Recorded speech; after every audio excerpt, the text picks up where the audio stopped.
Chicken ഉണ്ടല്ലോ ഇതുപോലെ ഒന്ന് ചെയ്ത് നോക്കിക്കോളൂ കേട്ടോ, ഒരു രക്ഷയില്ല, സൂപ്പർ ടേസ്റ്റാണ്. അപ്പോൾ നമുക്ക് വീഡിയോയിലോട്ട് പോകാം.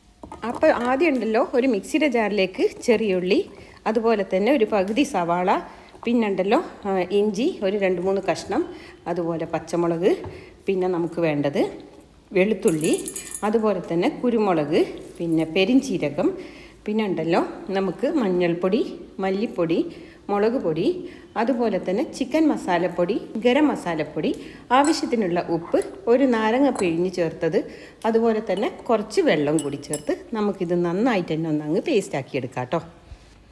അതിനുശേഷം നമുക്കൊരു കുക്കറിലേക്ക് 1 ടേബിൾ സ്പൂണോളം വെളിച്ചെണ്ണ ഒഴിച്ചു കൊടുക്കാം. അതിൽ ഞാൻ 2 സ്പ്രിങ് ചിക്കനാണ് വെച്ച് കൊടുക്കുന്നത് കേട്ടോ. അത് നമുക്ക് നന്നായിട്ട് തന്നെ ഒന്ന് കത്തിയോണ്ട് ഇതുപോലെ കുത്തി കൊടുക്കാം, കാരണം അതിലൊക്കെ ഒന്ന് മസാല പിടിക്കാനും വേണ്ടിയിട്ടാണ് കേട്ടോ. ഇനി നമ്മൾ പേസ്റ്റാക്കി വെച്ചിരിക്കുന്ന നമ്മളുടെ ഒരു മസാല ഇതിലേക്ക് ചേർത്ത് കൊടുത്ത് നന്നായിട്ട് തന്നെ ചിക്കനിലാവുന്ന വിധത്തിലൊന്ന് കുഴച്ചെടുക്കാം. അതുപോലെ തന്നെ അതിലേക്ക് നമുക്ക് തക്കാളി ചെറിയതായിട്ട് അരിഞ്ഞതും, അതുപോലെ തന്നെ നമ്മളുടെ ക്യാപ്സിക്കം പൊടിയായിട്ട് അരിഞ്ഞതും കൂടി ചേർത്ത് വീണ്ടും നന്നായിട്ട് തന്നെ ഒന്നങ്ങ് കുഴച്ചെടുക്കാം കേട്ടോ. ഈ കുഴച്ചെടുക്കുന്നതിലാണ് അതായത് ഇതിൻ്റെ ചിക്കൻ്റെ ഉള്ളിലേക്കൊക്കെ ഇതാക്കി കൊടുക്കുന്ന വിധത്തിൽ വേണം കുഴച്ചെടുക്കാനായിട്ട്. ഇനി നമുക്കതിൻ്റെ മേലുണ്ടല്ലോ കുറച്ച് കറിവേപ്പിലയും കൂടി അങ്ങനെ തൂക്കി കൊടുക്കാം കേട്ടോ. ഇനി നമുക്ക് കുക്കർ അടച്ച് വെച്ചിട്ട് ഈ ചിക്കൻ ഒന്ന് വേവിച്ചെടുക്കാം.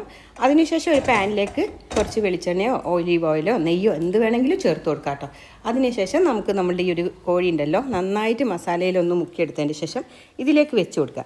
തിരിച്ചും മറിച്ചിട്ട് ജസ്റ്റ് ഒന്ന് അങ്ങ് ഫ്രൈ ചെയ്തെടുത്തതിന് ശേഷം ബാക്കിയുള്ള ഈ ഒരു മസാല കൂടി അതിൻ്റെ മേലിലേക്ക് അങ്ങ് ഒഴിച്ചു കൊടുക്കുക കേട്ടോ. എന്നിട്ട് ഒന്നങ്ങ് കൂടുതൽ ഗ്രേവി ഉണ്ടെന്നുണ്ടെങ്കിൽ ഒന്നങ്ങ് വറ്റിച്ചെടുത്താൽ മതി. അടിപൊളി ടേസ്റ്റാണ്, ഏതിൻ്റെ കൂടെ അടിപൊളി സൂപ്പർ കോമ്പിനേഷനാണ്. ട്രൈ ചെയ്ത് നോക്കുക. വീഡിയോ ഇഷ്ടമായിട്ടുണ്ടെങ്കിൽ ലൈക്ക് ചെയ്യാനും ഫ്രണ്ട്സിനും ഫാമിലിക്കും ഷെയർ ചെയ്ത് കൊടുക്കാനും നിങ്ങളുടെ അഭിപ്രായങ്ങൾ അറിയിക്കാനും ചാനലൊന്ന് സപ്പോർട്ട് ചെയ്യാനും മറന്നു പോയത്. പുതിയ വീഡിയോയുമായി നമുക്ക് പെട്ടെന്ന് തന്നെ കാണാം. Take care. Thank you for watching.